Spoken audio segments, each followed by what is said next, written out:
Jane Parker, a 32-year-old divorced teacher from Cincinnati, Ohio, had not been actively seeking a new relationship when she met Oliver Thompson at a barbecue party hosted by mutual friends in Columbus, Ohio, in January 2019.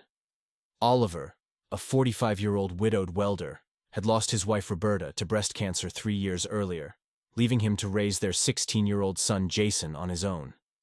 Despite Jane's initial hesitation about entering a relationship with a man who had a teenage son, she found herself drawn to Oliver's sincere and open nature.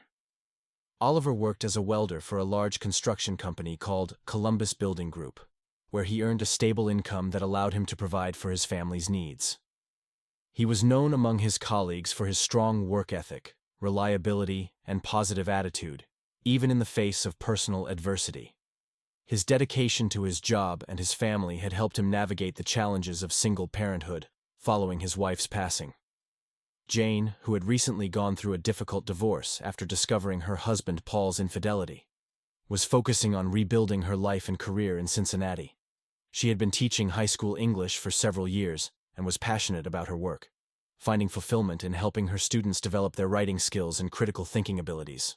However, the emotional toll of her divorce had left her feeling uncertain about her future and hesitant to trust in love again. As Jane and Oliver began to spend more time together, they discovered a deep connection that went beyond their initial attraction. They found comfort in sharing their experiences of loss and heartbreak, and they supported each other in their efforts to heal and move forward. Oliver admired Jane's strength, intelligence, and compassion, while Jane was drawn to Oliver's warmth, stability, and devotion to his family. Jane and Oliver's feelings for each other deepened, and they decided to take the next step in their commitment. In August 2019, they got married in a simple ceremony at the Columbus City Hall, surrounded by a small group of close friends and family members. Jason, who had initially been apprehensive about his father's new relationship, stood proudly by their side as the best man. Following their marriage, Jane moved into the Thompson family's modest but comfortable 2-story house on Maple Street, located in the quiet working-class neighborhood of Lakeview on the south side of Columbus. The house, which had been in Oliver's family for generations, had a warm and inviting atmosphere, with a spacious backyard perfect for summer barbecues and a cozy living room that became the center of family gatherings. Despite the challenges of adjusting to their new roles and responsibilities, Jane and Oliver remained committed to nurturing their relationship and building a strong foundation for their family. They attended couples therapy sessions to work through any conflicts or misunderstandings that arose, and they made a point of expressing their love and appreciation for each other on a daily basis. As Jane grew more comfortable in her role as a stepmother to Jason, she sought ways to connect with him and support his growth and development. She took an interest in his hobbies, which included playing the guitar and writing short stories, and she encouraged him to pursue his passions. When Jason struggled with his grades or social life at school, Jane was there to listen and offer guidance, drawing on her experience as a teacher to help him navigate the challenges of adolescence. Oliver, in turn, expressed his gratitude and admiration for Jane's efforts to bond with Jason and create a stable, nurturing environment for their family. He recognized the positive impact she had on both him and his son, and he made a conscious effort to show his love and affection for her through small gestures, such as bringing her flowers or planning surprise date nights. By the end of 2019, Jane, Oliver, and Jason had settled into a happy and harmonious family life in their Columbus home. They had weathered the initial challenges of blending their lives and were looking forward to the future with hope and optimism. Despite Jane's initial concerns, her relationship with her 19-year-old stepson Jason developed surprisingly well. Jason, a sophomore at Columbus State Community College, turned out to be a well-read and knowledgeable young man. They bonded over their shared love for contemporary American literature and indie folk music. Jane enjoyed helping Jason with his studies and collaborated with him on essays about the works of Donna Tartt and Jonathan Franzen. In the evenings, when Oliver worked late, they spent hours discussing novels, films, and albums by their favorite artists. Oliver was delighted to come home and see how quickly his son and new wife had found common ground. As their friendship grew, Jane and Jason discovered that they had more in common than just their taste in books and music. They shared a similar sense of humor and a passion for learning. often engaging in lively debates about politics, philosophy, and social issues. Jane appreciated Jason's curiosity and open-mindedness, while Jason admired Jane's intelligence and compassion. In addition to their intellectual connection, Jane and Jason also bonded over their shared experiences of loss and family upheaval. Jason confided in Jane about the difficulties he had faced following his mother's death and his struggles to adapt to his father's new marriage. Jane, in turn, shared her own story of heartbreak and divorce, offering Jason a sympathetic ear and words of encouragement. Jane and Jason's friendship became an integral part of their daily lives. They looked forward to their evening conversations and weekend outings, often exploring local bookstores, coffee shops, and music venues together. Oliver, who had initially been apprehensive about his son and new wife spending so much time together, came to appreciate the positive impact their relationship had on the family dynamic. By Christmas 2019, Jane, Oliver, and Jason had settled into a comfortable routine, their bond as a family strengthened by the shared love and understanding between them. They celebrated the holidays with enthusiasm, decorating the Christmas tree, roasting a turkey, and taking long walks through the snowy streets of Lakeview. Jane felt a sense of belonging and contentment that she had not experienced in years, surrounded by the warmth and affection of her new family. As the year drew to a close, Jane reflected on the unexpected friendship that had blossomed between her and Jason. She marveled at the way their connection had deepened over the months, from a tentative step-parent and step-child relationship to a genuine and meaningful bond. She felt grateful for the role Jason played in her life, not just as a stepson, but as a confidant and friend. Looking ahead to the new year, Jane was filled with hope and excitement for the future. She knew that there would be challenges and obstacles to overcome, as there were in any family, but she felt confident in the strength of her relationships with Oliver and Jason.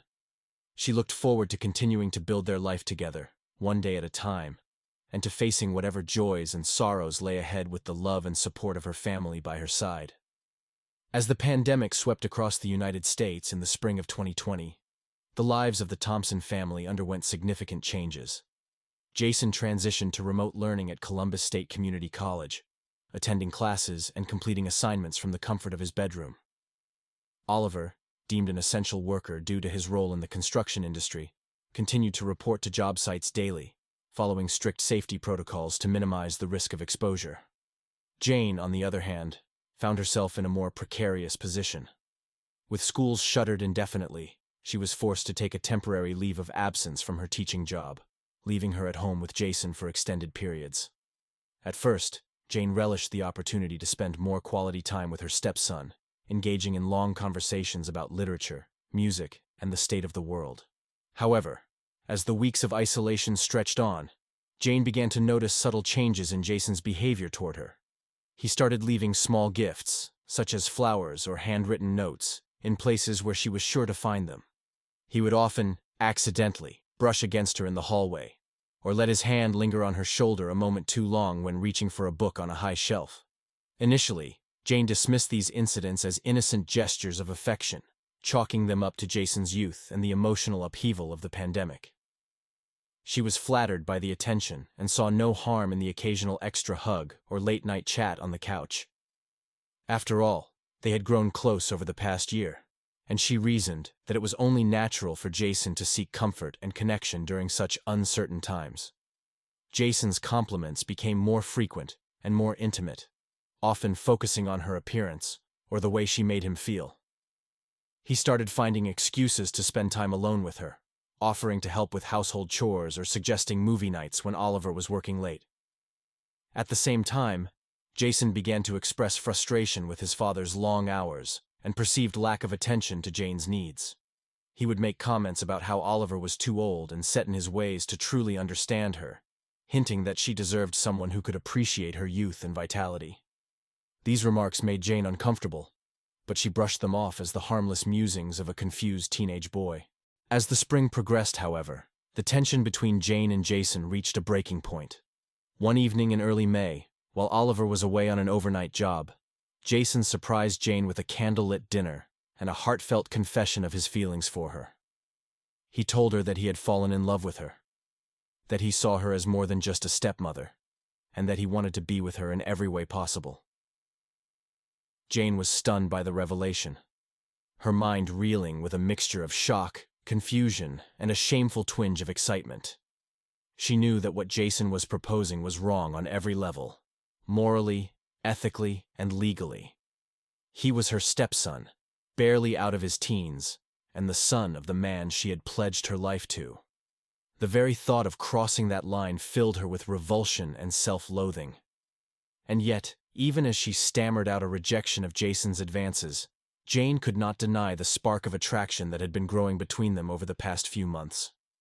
In the darkest corners of her mind, she had fantasized about what it would be like to give in to temptation, to experience the thrill of forbidden love.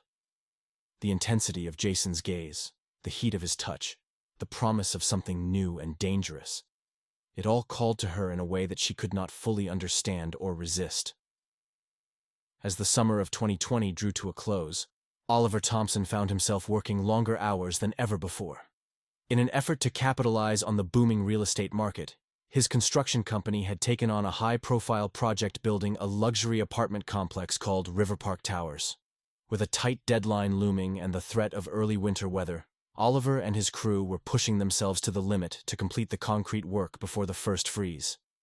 Exhausted and sleep-deprived, Oliver initially failed to notice the subtle changes in the behavior of his wife and son. Jane and Jason seemed to be spending more and more time together, often disappearing for hours on end without explanation. They would take long walks in the park, stay up late talking in the garage, or lock themselves away in Jason's bedroom, emerging only when Oliver called them for dinner. At first, Oliver tried to dismiss his concerns as paranoia born of stress and fatigue. After all, he reasoned, it was only natural for Jane and Jason to grow closer as they navigated the challenges of the pandemic together. He knew that his long absences from home were taking a toll on his family, and he felt guilty for not being there to support them as much as he would have liked. But as the weeks wore on, Oliver could not shake the feeling that something was amiss. He began to notice the way Jane and Jason would exchange furtive glances across the dinner table, the way they would fall silent whenever he entered a room. There was a palpable tension in the air, a sense of secrets being kept and boundaries being crossed. Driven by a growing sense of unease, Oliver made a decision that would ultimately seal his fate.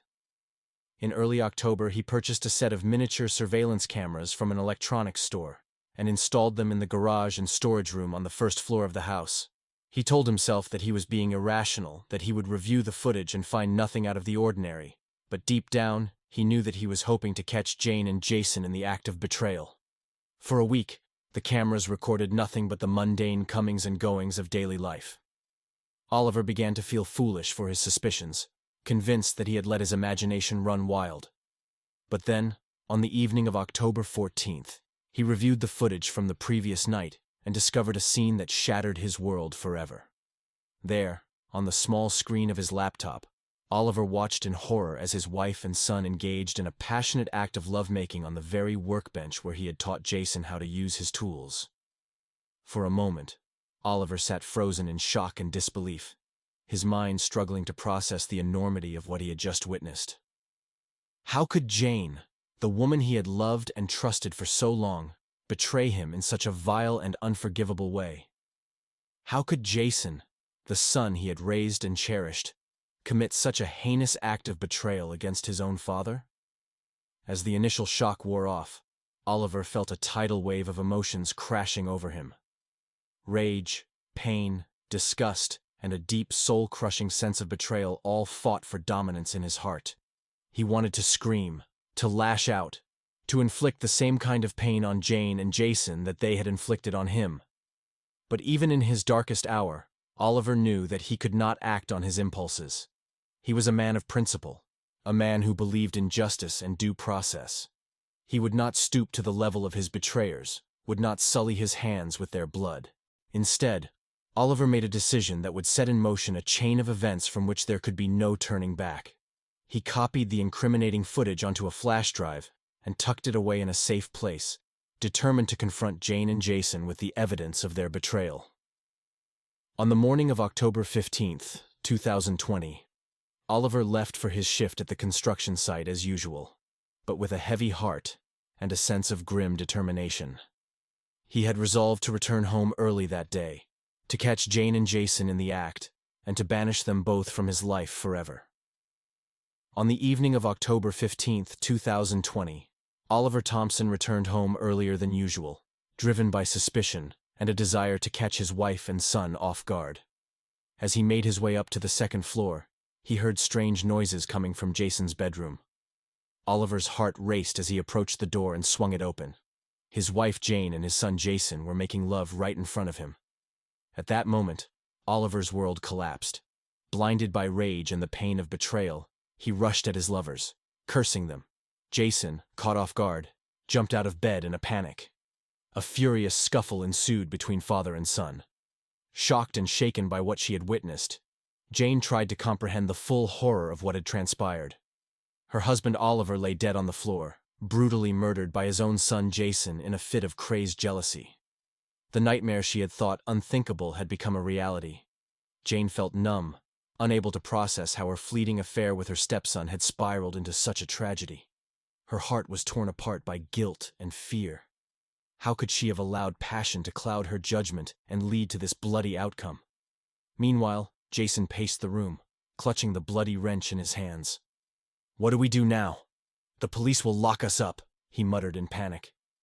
Jane understood that inaction would only compound their guilt in the eyes of the law. There was no time for deliberation. "Listen to me carefully." Jane gripped Jason's shoulders, trying to bring him to his senses. "We need to act quickly and calmly. This was an accident in the heat of the moment. You were defending me. We'll call the police and tell them everything as it happened." "Defending you?" Jason asked, puzzled, as if not comprehending her words. "Yes. You walked into the room and saw Oliver attacking me in a jealous rage. You two fought, and you hit him in self-defense. That's how it happened, understand?" Jane enunciated slowly and clearly. Doubt flashed across Jason's face. "But that's a lie. No one will believe it."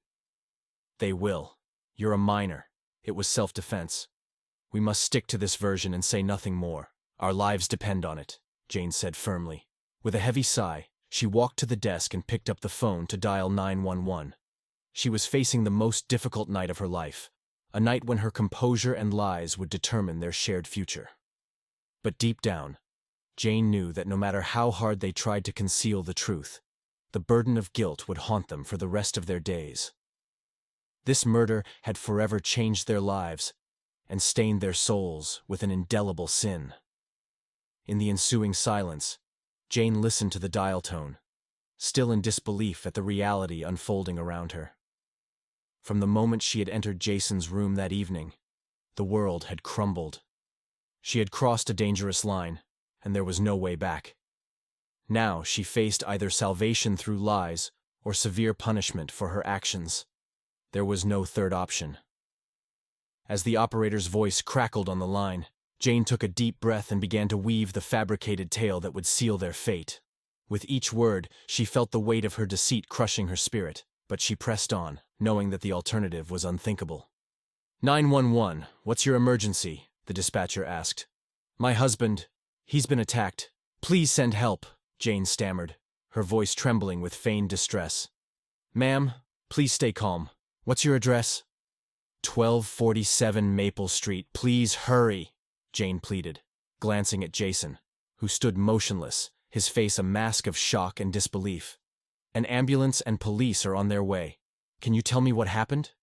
Jane closed her eyes, steeling herself for the performance of a lifetime. "My stepson came home and found my husband attacking me. He tried to defend me and they fought. My husband, he's not moving. There's so much blood." She let out a choked sob, the sound both convincing and cathartic. "Okay, ma'am. Help is on the way. Is your stepson with you now?" "Yes, he's here. He's in shock. Please, you have to believe me. It was self-defense." Jane's voice rose in desperation, the lie tumbling from her lips with practiced ease. "The police will sort everything out when they arrive. For now, stay on the line with me and try to remain calm." As the dispatcher's soothing words washed over her, Jane felt a strange sense of detachment, as if she were watching the scene unfold from outside her body. The surreal quality of the moment was almost too much to bear, and she found herself praying for a miracle, for some divine intervention that would undo the horrors of the night. But deep down, she knew there would be no salvation, no escape from the consequences of their actions. They had sown the seeds of their own destruction, and now they would reap the bitter harvest of lies, guilt, and the inescapable specter of justice. As the sound of sirens grew closer, Jane reached for Jason's hand, seeking comfort in the warmth of his touch. Together, they waited for the inevitable reckoning, the moment when their carefully constructed facade would be put to the ultimate test. In the back of her mind, Jane couldn't help but wonder what Oliver would have thought of their desperate charade. Would he have been disgusted by their betrayal, or would he have understood the depths of their desperation? She would never know, and the weight of that unanswered question would haunt her for the rest of her days. As the room filled with the flashing lights of the emergency vehicles, Jane and Jason exchanged a final, knowing glance. Whatever happened next, they were in this together, bound by the unbreakable ties of love, guilt, and the terrible secret they would carry to their graves. Detectives Frank Sullivan and Mike Lawrence from the Homicide Department took on the case. They immediately noticed discrepancies in Jane and Jason's statements.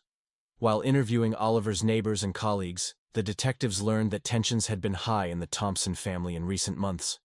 Oliver suspected his wife of infidelity, and had even hired a private detective to follow her. Evidence suggested that Oliver had vanished, not on the morning of the 16th, but the evening before. A surveillance camera at a gas station 20 miles from their home captured his pickup truck on the night of October 15th. Jason was behind the wheel, with Jane beside him. Sullivan and Lawrence placed the suspects under 24/7 surveillance. During intense interrogations, Jane and Jason gave conflicting statements and implicated each other. Finally, under the weight of irrefutable evidence, Jane broke down. Sobbing, she confessed that on the night of October 15th, Jason had killed Oliver in a fit of rage after catching them together in bed. On February 14th, 2021, Valentine's Day, Jane Parker and Jason Thompson appeared in court, charged with first-degree murder and concealing a crime. Despite the overwhelming evidence against them, Jason continued to deny everything, attempting to shield his mother. A lengthy trial lay ahead of them. Prosecutor Amanda Sawyer laid out a compelling case, presenting the mountain of evidence against the defendants. She painted a picture of a twisted relationship that had spiraled out of control, culminating in the brutal murder of Oliver Thompson. The blood evidence, surveillance footage, and Jane's confession formed the backbone of the prosecution's argument. Defense attorneys Marcus Holloway and Evelyn Price faced an uphill battle. They tried to cast doubt on the reliability of Jane's confession, arguing that it had been coerced under duress. They portrayed Jason as a troubled young man who had been manipulated by an older woman's charms. However, their efforts to shift the blame and create reasonable doubt fell flat in the face of the overwhelming evidence. As the trial progressed, shocking revelations emerged about the dysfunctional dynamics within the Thompson household. Witnesses testified about Oliver's growing suspicions, Jane's history of infidelity, and Jason's struggles with mental health. The lurid details of the case captivated the public, with media outlets providing daily updates on the proceedings. After 3 weeks of testimony, the jury began their deliberations. The tension in the courtroom was palpable, as the defendants awaited their fate. On March 31st, 2021, after just 6 hours of deliberation, the jury returned with their verdict. Jason Thompson was found guilty of first-degree murder and sentenced to life in prison without the possibility of parole. He would be incarcerated at the Ohio State Penitentiary, a maximum security facility known for housing the state's most dangerous criminals. As the sentences were read, the courtroom erupted in a mix of emotions. Oliver's family and friends wept tears of relief and sorrow, grateful for the measure of justice they had received, but still grappling with the enormous loss they had suffered. Jane and Jason, meanwhile, sat in stunned silence, the reality of their fate sinking in. In the aftermath of the trial, the people of Lakeview tried to make sense of the tragedy that had unfolded in their midst. The Thompsons had been a respected and well-liked family, and the revelation of the dark secrets that had lurked beneath the surface of their seemingly perfect life had shaken the community to its core.